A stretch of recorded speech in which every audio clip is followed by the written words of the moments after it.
Combat shooting, to me, and off of my experience and my evolutions of combat and shooting and direct action operations, I'll tell you, combat shooting to me is your individual proficiency on your weapon combined with your understanding of strategy and tactics on how to maximize angles and coordinated fields of fire against your enemy. Understand this. How to read the terrain and maximize cover, concealment, darkness, speed, right? That's to me. But in order to do that, you have to master what?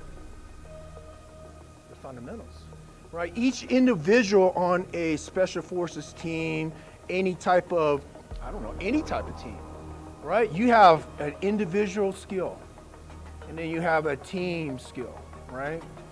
Team tactic. So right now, today is about developing the individual, right? It's about developing yourself. So in order to do that, you have to go back to the roots of things, the basics, okay? Because what I was taught prior to war was the 7 fundamentals of pistol marksmanship. So I learned the 7 fundamentals. At one time, I was going to counter-terrorist training. I was 21, and I was like, man, I could recite this thing over and over and over, and I knew it in and out, right?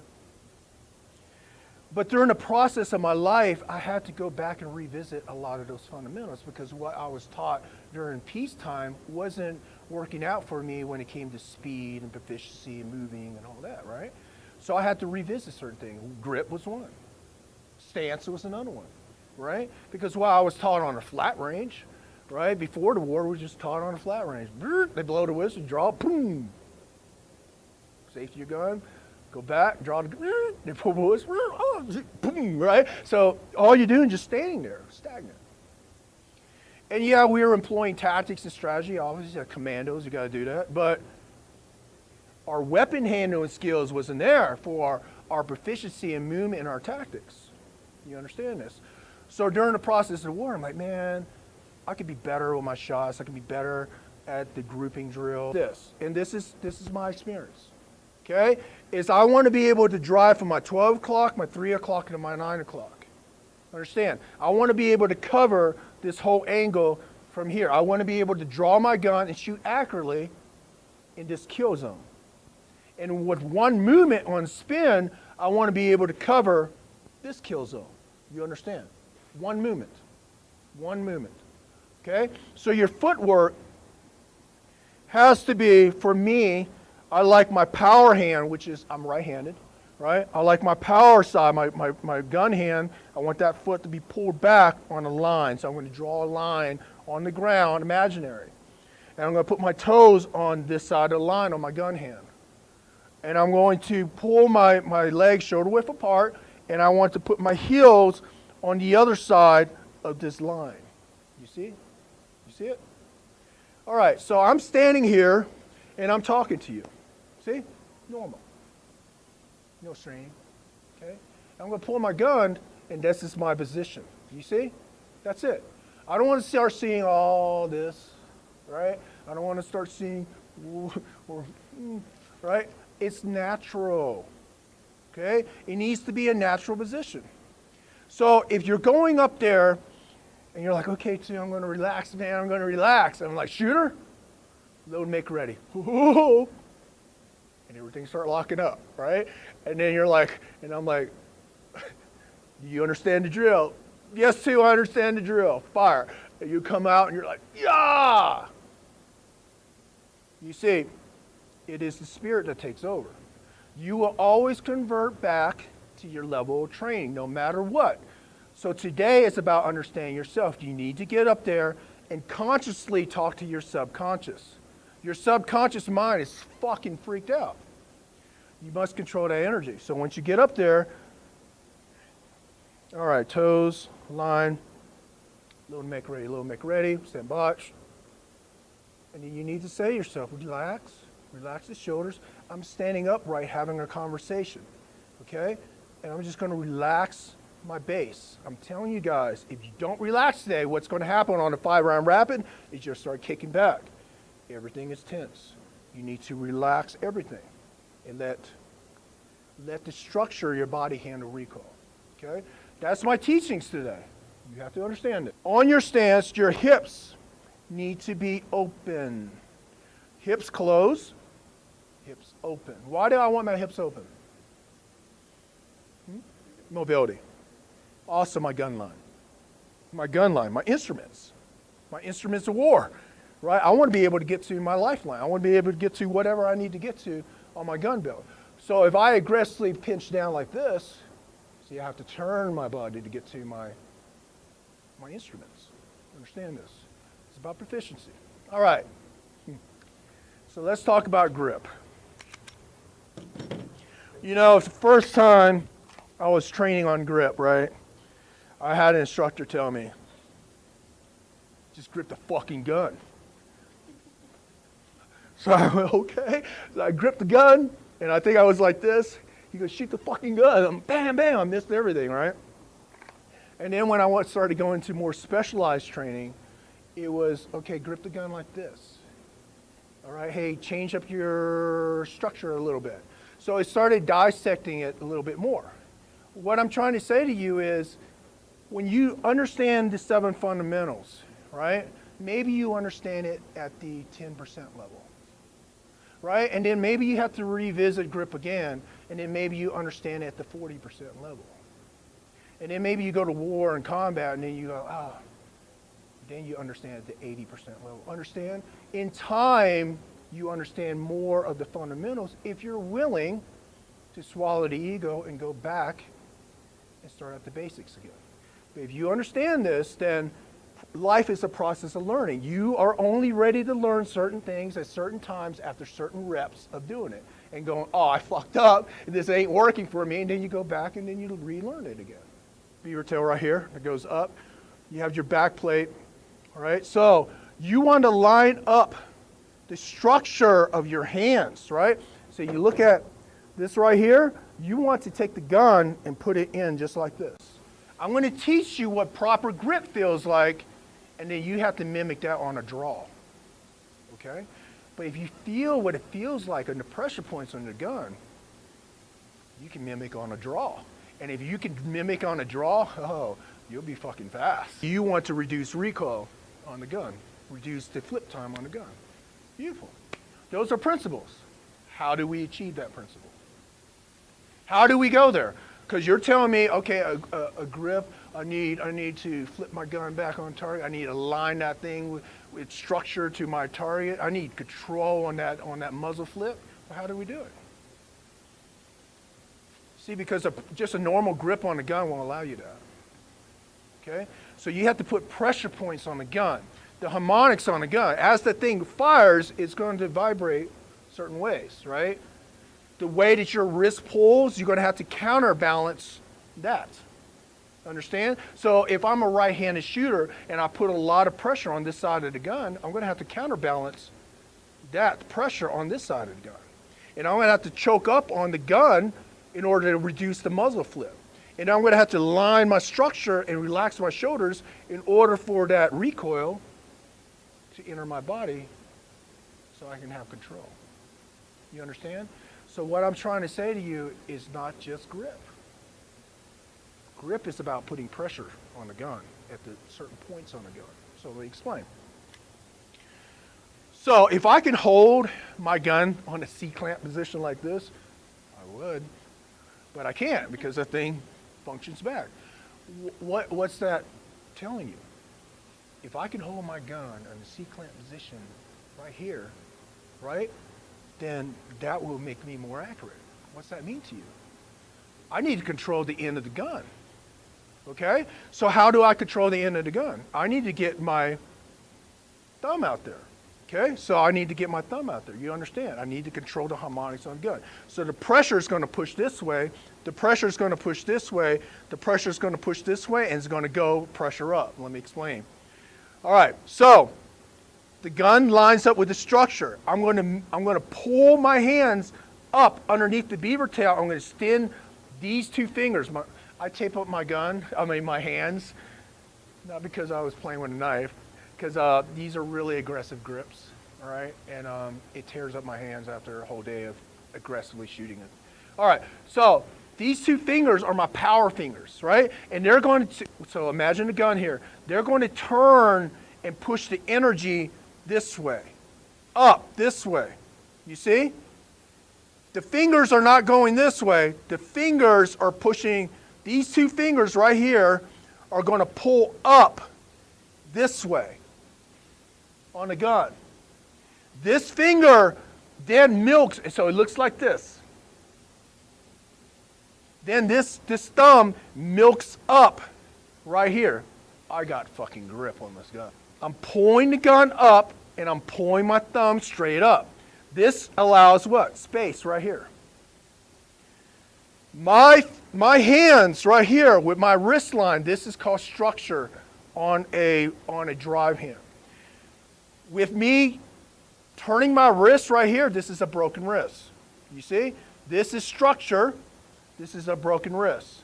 So on a broken wrist, the recoil is going to go to the point of weakness on your structure. So if I have a broken wrist, what happens? It's going to go to this weak point. But if I just turn my wrist straight, where's that recoil going to go? It's going to enter my shoulders. So if I relax my shoulders, where's that recoil going to go? It muffles through my body. It's a beautiful energy if you really channelize it and you observe it. It's a beautiful thing. Recoil entering your body and the energy dispersing through your body. It's beautiful. Okay? You need to feel it though. The only way is you need to relax. If the tighter I tense, think about it, the tighter I tense up my shoulder and my arms, where's that recoil going? And if my shoulder's tight, where's that going? Towards my stance. You understand this? On a weak wrist, you'll start seeing if rounds are hitting you in the fucking head, like bung, bung, bung, where rounds are hitting, that's the gun telling you, you got a weak ass wrist, man. Right? So you need to change your structure on the gun, right? So the gun is not pumping shellings on your fucking head. Because think about it. If I have a weak wrist, the recoil is going to go here like this. The shell is going to pop me in the face. Pop me in the face, right? Okay. Yes, sir. Approximately, what is your grip? Is it about like a handshake, or are you really digging into it? So this top portion is about how I turn it. That's the proper grip. Okay. Okay? Okay, thank So we're handshaking here. So this is the pistol. This is the top portion. That's about how tight I hold my grip. Yeah. Feel it? So I basically turn my wrist. I'm teaching you pressure. See how you feel just the top? This is the whole grip on the gun. This is just the top of the gun. Only the top portion of the gun. If I squeeze this portion, it's going to start pulling my gun offline. Only the top portion of the gun. That's about the pressure I place on my gun. Only the top portion. You feel this, even this pressure right here, right? So that pushes back the gun. If you have space right here, you have no control of the gun. You have to get high on the gun, high on the gun. Understand? And then these two fingers are pretty much pulling this up at this angle. And then this thumb goes into a 5 o'clock position on this ramp. Notice how both of my trigger finger and my drive hand, they're basically the same. See it? And what's that allow me? Equal pressure on both sides. If I have one forward, it's going to start pulling the gun right. Think about it. Okay? Any questions on grip? Let me tell you something. You have proper grip, that gun is not moving. That gun, it won't even, it's just a slide, it's just action back and you can just track the sights the whole time. Okay? If you have proper grip. Also, this needs to squeeze in right here like this. So as you're gripping, with the proper grip, I told you, with the proper pressure, now what I'm doing is at the top, I'm pinching the top just like this. Understand? I'm pulling my elbows like this out to get that pinch. And that will give me more control over the gun, more management over this weapon. Okay? All right. It's really hard concept, right, to get at first, but once you get proper grip, I'm telling you, your whole gunfighting is going to change. Got the bone on the trigger finger, okay? And that will give you always a great reference point. Okay, so I want you to grab your trigger finger right now, and I want you to feel the bend on your trigger finger. Feel it. And you should feel a bone, right, towards the tip of the finger. You should start feeling a bone, and then you start feeling the meaty portion and then the tip. All right? So right here at the bend, you'll feel the bone. You'll feel where the meaty portions start on your trigger finger, and then you feel the tip of the finger. Okay? So what I usually do is I like to start off on the bend. Okay? I like to start off on the bend because we call it tuning the gun to us. Okay? So when I tune the gun to me, in my grip, in my eyesight, and how my stance is at, right? Remember, everybody's different. Okay? So first I tune the gun. So I go all the way towards the bend, and usually for me, my rounds are right. My rounds are right. And then I go towards where the bone is at. The bone in that finger's at, and that will give me a straight, clean press back because it's bone.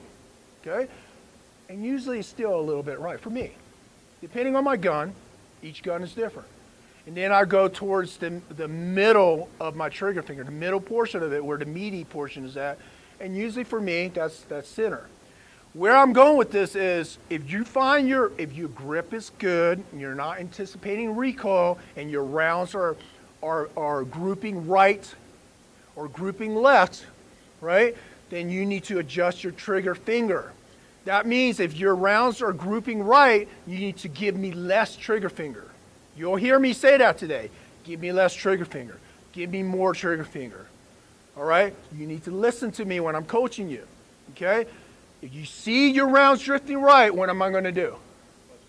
Less trigger finger. Left, more trigger finger. Okay? So do you think I do that on the fly? I do. Press is, when you draw the gun, you're going to hit a wall, right? So you're going to have no resistance, and you're going to hit, resistance. We call it in the shooting world the wall, okay? I want to hit that wall. I want to hit that wall as fast as I can. So basically, I don't want to do this. Fire, boom, come back, let the gun reset really slow, and then boom again, okay? I want to come off that trigger and reset that. See, I'm at the wall. See? I'm at the wall. I'm taking out the slack. I'm at the wall. I'm going to fire. Taking out the slack. I'm at the wall. So as soon as I fire, I'm going back to the wall. The faster you can go back to the wall, the faster you can fire. What I don't want to do is squeeze through the wall where I'm not feeling that wall. What's that wall do for me? What's that wall do for me, sir? Okay, I like that. What's the wall do for me? What happens towards when I hit the wall? Everything gets refined at a very focused point now, okay? So I'm like, I'm at the wall, now it's front sight, sign alignment sight picture, front sight, breathing, boom, and it goes off. So once I hit that wall, everything gets refined on me to make it more accurate. Make sense? All right, any questions on trigger pull? That's big today, guys. You can have the best fucking grip and your trigger pull sucks, you're not going to hit the target. Okay? Trigger pull is important. Do you think it's natural to anticipate on a trigger? Huh? Yeah, it is. This thing's blowing up in your hands. Right? So that's why people dry fire. That's why people are always at the range. You will flinch. I still flinch. Okay? If I'm off the gun for a while, I flinch.